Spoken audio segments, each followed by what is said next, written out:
Salam əziz müəllimlər və abituriyentlər. Sizə iki cümlə təqdim etmişəm və bu cümlələr qarşısında sizlərə qoyula biləcək sualların müzakirəsini edəcəyik.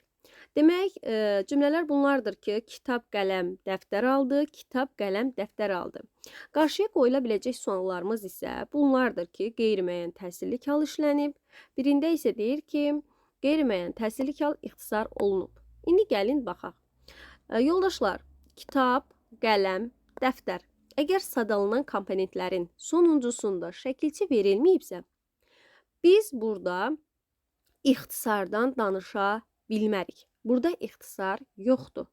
Burada amma rahatlıqla deyə bilərik ki, qeyri-müəyyən təsirli halın şəkilçisi işlənib.